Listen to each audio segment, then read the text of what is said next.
Assalamualaikum warahmatullahi wabarakatuh. Selamat sore, sehat selalu. Salam rahayu, salam kebajikan. Om Swastiastu.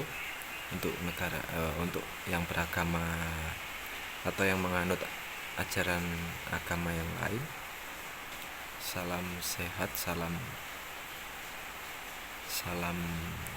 hati yang selalu dilindungi oleh Allah Subhanahu wa Ta'ala ya. Saya kemarin gini mau bahas lagi masalah banyak pertanyaan. Saya sendiri juga sempat salah dulu. Salah dalam hal dalam hal penerimaan. Ya karena memang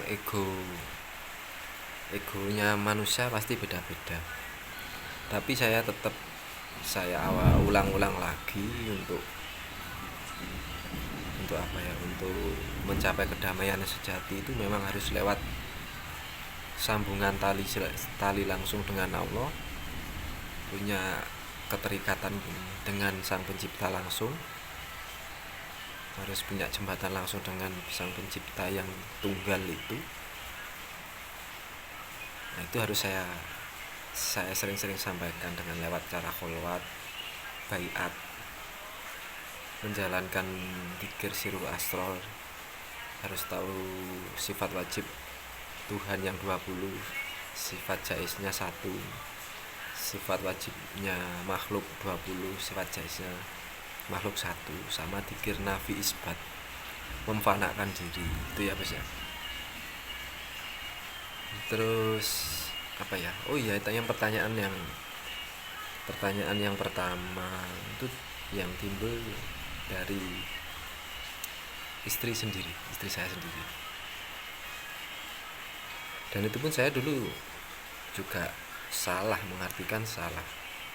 Memang ya manusia tempatnya salah.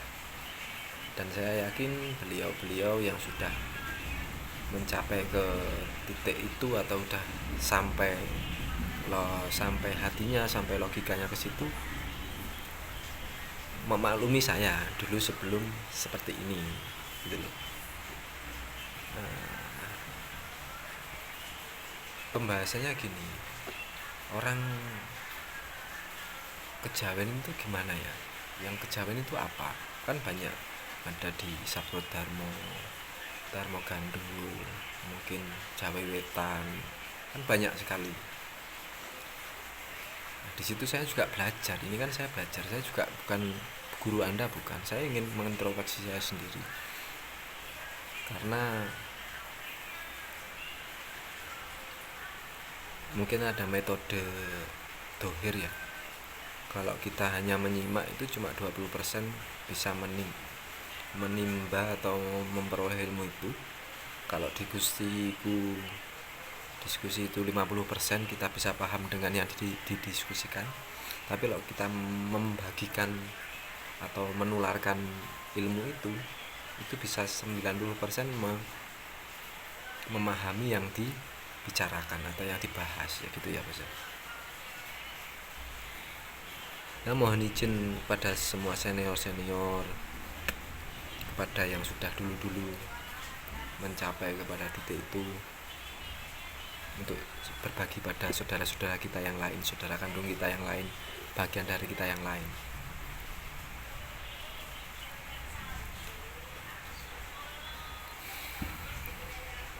Apa nak? Kamu berdiri bentar ya? Gak nyampe. Ayo rasa-rasen. Enggak, tolong kan? Gak usah wis. Sebentar ya, ambil kopi.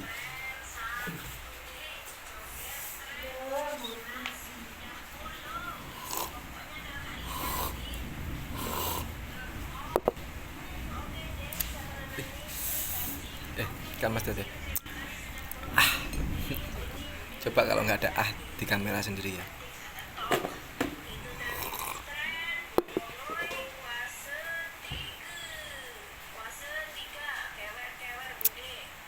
Masih keluar.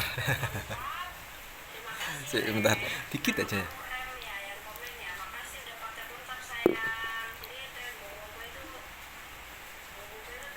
Nggak enak ya, nggak ada ahnya.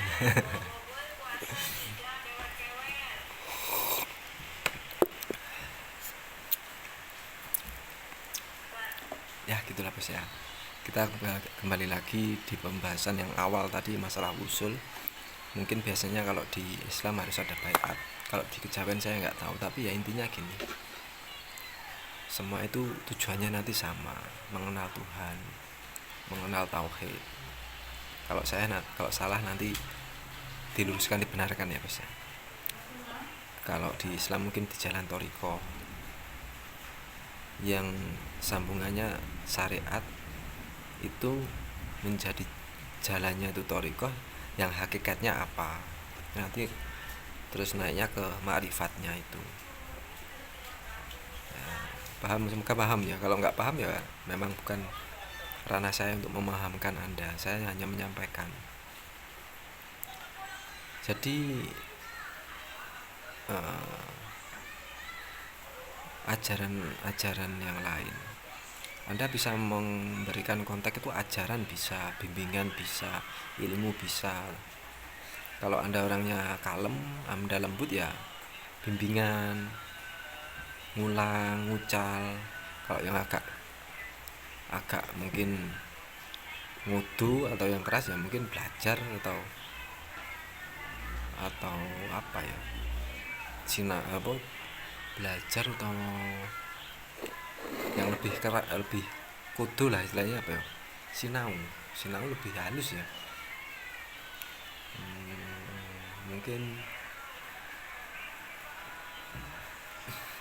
apa ya, sinau, belajar. Kalau bahasa yang agak keras apa,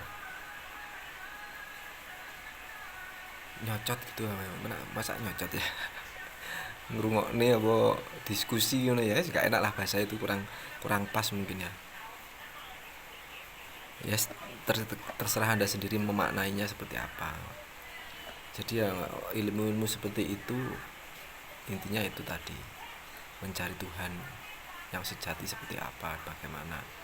Kalau di Islam biasanya pencapaian tertingginya nanti bisa wusul, bertemu Allah ketika masih hidup. Nah, ajaran-ajaran itu saya tidak pernah mendalami, saya tidak pernah tahu, dan dulu salah kaprah untuk mengartikan. Yang saya tahu dulu itu, kalau orang Kejawen, beliau itu bertapa untuk mendapatkan sesuatu hal kesaktian, untuk mendapatkan kanuragan. Ternyata saya dalami, mungkin dalam hati, maaf kalau salah, konsepnya bukan seperti itu. Konsepnya beliau mencari ketenangan, mencari Tuhannya yang sejati, mencari kebesaran Tuhan seperti apa, hadiahnya atau nanti hadiahnya atau ya hadiahnya atau tugasnya atau ketiban pulungnya, istilahnya apa ya, mendapatkan tugasnya itu nanti berbeda-beda. Maksudnya tugas itu nanti ya mungkin ada yang diberikan kesaktian, diberikan kekasafan, diberikan kelebihan yang tidak seperti biasa orang. Terus orangnya itu bisa melakukan sesuatu hal yang tidak orang lain sangka-sangka. Ya memang biasanya hadiahnya memang itu. Ya mungkin apa ya, yang dibebani atau yang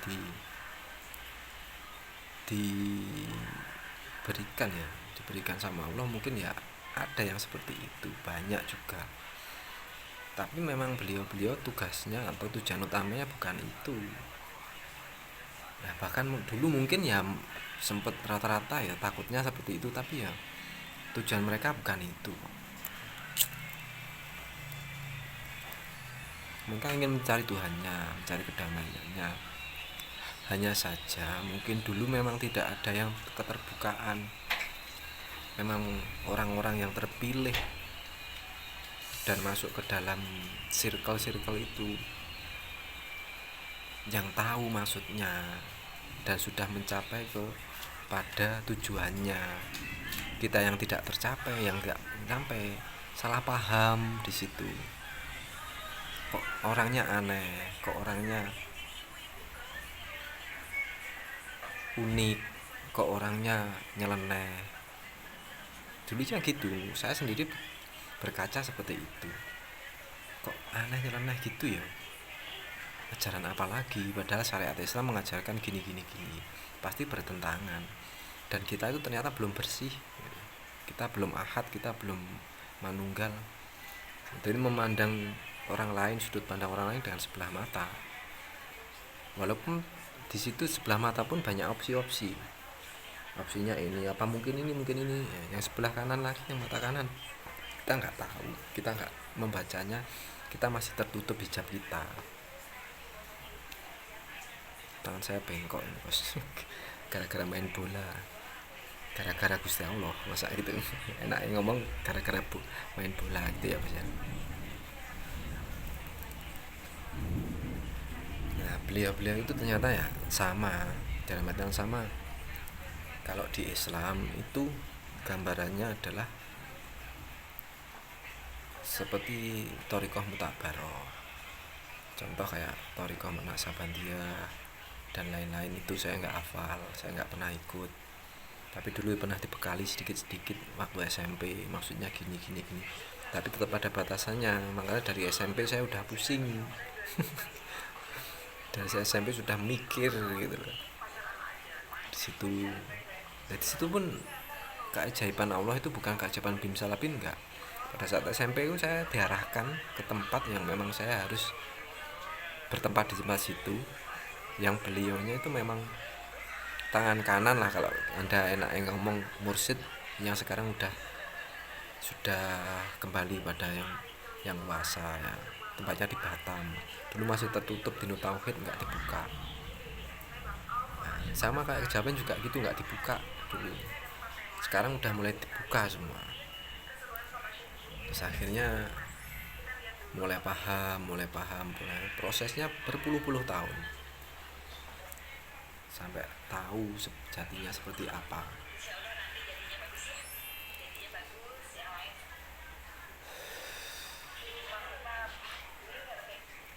Yang sering orang takutkan, yang sering orang sangka-sangka itu beliau ingin menjadi orang sakti yang kerjaannya itu mengganggu orang. Jadi persangka kita, sangkaan kita itu menganggap aliran-aliran ketuhanan itu menganggap beliau-beliau itu ngurusui apa ya, memperlihatkan kesaktiannya, spiritualnya yang sakti-sakti, yang kita seolah-olah memandang remeh mereka. Padahal bukan itu, ternyata tujuannya bukan itu, karena memang belum dibuka. Dino Tauhid dulu belum pernah dibuka. Sama seperti Thariqah pun juga seperti itu. Rata-rata orang udah tua baru ikut Thariqah, padahal dari muda pun nggak masalah gitu. Tapi saya dulu pun juga takut mau masuk, mau ikut terjun di samudra tauhid, saya nggak berani karena banyak pertimbangan, dan sudah kehendak Allah seperti itu. Saya sekarang di umur 36 tahun, alhamdulillah sama Gusti Allah dimakamkan, ditempatkan tempat seperti ini, dimakamkan di hati yang seperti ini. Saya sangat bersyukur sekali.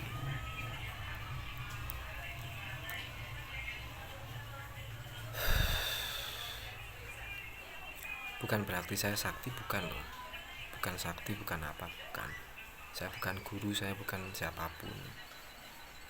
Cuma saya mendapatkan beban amanah yang mungkin harus disampaikan, karena udah zamannya seperti ini. Sekarang anak-anak muda juga udah seperti itu. Kalau Anda memandang zaman, ya zamannya seperti itu, Anda cuma muter-muter di zaman aja. Tapi kalau Anda melihat Gusti Allahnya, Anda melihat Sang Penciptanya, beda lagi sudut pandang Anda. Makanya teman-teman teman-teman kejawen rata-rata semuanya orangnya nrimo-nrimo, orangnya sudut pandang orang lain itu unik, aneh. Padahal beliau itu udah pencapaiannya, kedamaiannya udah beda di level-level kita dulu. Kita aja yang bingung dunia, kita aja yang bingung cari kerja, bingung cari uang. Padahal itu alat, bukan tujuan utama. Sedangkan saya dulu tujuan utama alat, cari uang. Akhirnya tidak diberikan uang, tapi tetap susah. Diberikan kekayaan, tapi tetap bingung. Kita orang itu anggap aja tukang parkir. Semuanya kalau dititipkan ke kita, diambil yang punya, ya udah, kita ikhlaskan. Jangan kita ngaku-ngaku kita ada, jangan.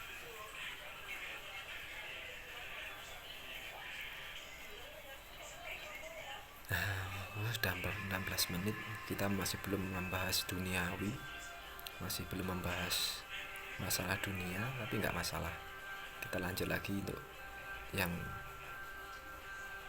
ke bagian ketiga ya. Karena ya memang pengajian Dinul Tauhid itu nggak ada batasnya, nggak bisa langsung instan juga, langsung dari hati, langsung dari diri. Yang pada pokok pada intinya jangan suudon sama siapapun, aliran apapun. Tapi ketika ada tanda atau ada, kan kita memang dibekali ilmu rasa, ilmu titen, kita harus bergerak seperti ini. Kita harus bergerak atas perintah siapa? Ya Sang Pencipta. Gitu ya guys ya. Terima kasih. Assalamualaikum warahmatullahi wabarakatuh. Lanjut ke bab selanjutnya ya guys.